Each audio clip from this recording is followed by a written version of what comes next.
अस्सलामु अलैकुम वरहमतुल्लाहि वबरकातुह।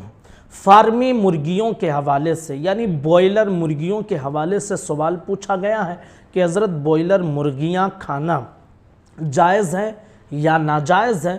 कुछ लोग इसके हवाले से अलग अलग बातें बताते हैं, तो शरई एतबार से हुक्म क्या है और इसके मुताल्लिक आप अपनी तरफ से क्या एडवाइस देते हैं, ये पूछा गया है।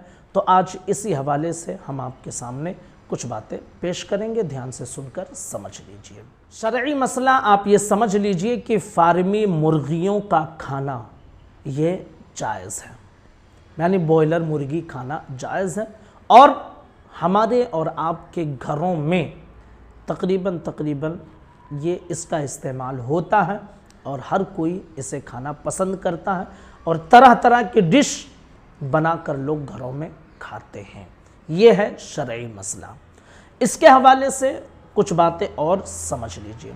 मारूफ तारीख़दा इब्न खल्दून ने अपनी किताब अल-मुक़द्दमा में लिखा है कि अरबों को ऊँट का गोश्त खाने की आदत है, इसलिए उनकी तबीयत में नुख़ुव्वत, गैरत और सख्ती का उन्सुर पाया जाता है। तुर्कों को घोड़े के गोश्त खाने की आदत है, इसलिए उनमें ताकत, जुर्अत और अक्कड़पन का उन्सुर ज़्यादा पाया जाता है। अंग्रेज़ों को खिंजीर का गोश्त खाने की आदत है, इसलिए उनमें फहाशी यानी नाच गान, फहाशी, बेहयाई वगैरह का उन्सुर ज़्यादा पाया जाता है। हबशी अफ्रीकी बंदर खाते हैं, इसलिए उनमें नाच गाने की तरफ मैलान ज़्यादा होता है। इब्नुल क़य्यिम ने लिखा है कि जिसको जिस जानवर के साथ उन्स होता है उसकी तबीयत में उस हैवान की आदत गैर शऊरी तौर पर दाखिल हो जाती है और जब उस हैवान का गोश्त खाने लग जाए तो उस हैवान के साथ मुशाबहत में मज़ीद इजाफ़ा हो जाता है। अब शरई मसला तो हमने पहले बयान कर दिया था कि भाई खाना जायज़ है, खा सकते हैं, हराम नहीं है। लेकिन कुछ हज़रात ये कहते हैं, मानते हैं कि फार्मी मुर्गियाँ जो होती हैं, बॉयलर मुर्गियाँ जो होती हैं, इसके नुकसान भी होते हैं। इसका नुकसान कुछ हज़रात ने बयान किया है, वो भी आपके सामने हम पेश कर देते हैं कि फार्मी मुर्गियाँ खाने की अगर आदत है बॉयलर मुर्गी, तो मोटापा और जिस्म पर चर्बी, ख़ास तौर पर गुर्दों और जिगर पर चर्बी जम जाती है, जिस्म मोटा हो जाता है। नंबर 2, जोड़ों का दर्द और ख़ास तौर पर हड्डियों का भुरभुरा हो जाना, ये ज़रूर पाया जाता है। नंबर 3, बच्चे और बच्चियों में जल्द बुलूगत के आसार यानी बालिग होने की अलामतें जल्दी ज़ाहिर हो जाती हैं। नंबर 4, मुदाफ़ाती निज़ाम कमज़ोर होता है, जिसकी वजह से आए दिन इंसान बीमार हो सकता है। हमारे जिस्म में ऐसी चीज़ें होती हैं कि जो बीमारियों से लड़ने की चीज़ें होती हैं और वो बीमारियों से लड़ती हैं।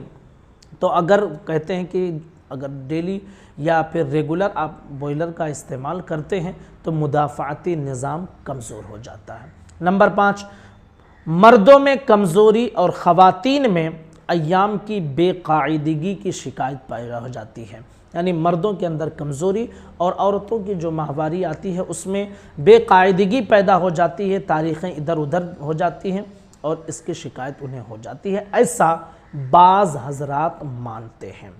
और आप और हम बखूबी इस चीज़ को जानते हैं कि फार्मी मुर्गियाँ जो होती हैं ये 40 दिन 45 दिन की ही मुर्गियाँ होती हैं और इंजेक्शन वगैरह देकर उन्हें तैयार किया जाता है। उसकी खपत इतनी ज़्यादा है पूरी दुनिया में कि आप ये समझ लीजिए कि इसे नॉन वेज घोषित कर, ये वेजिटेरियन में घोषित कर दिया गया, वेजिटेबल में इसे शुमार किया जाता है।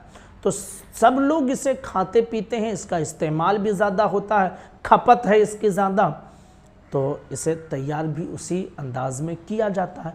तो शरई मसला तो है कि खा सकते हैं, लेकिन कुछ हज़रात कहते हैं कि इसके नुकसानात भी हैं। तो अगर कोई बचना चाहता है तो बचे और खाना चाहते हैं तो शरई तौर पर इजाज़त है, इसमें कोई हर्ज नहीं होगी। अस्सलामु अलैकुम व रहमतुल्लाहि व बरकातुहू।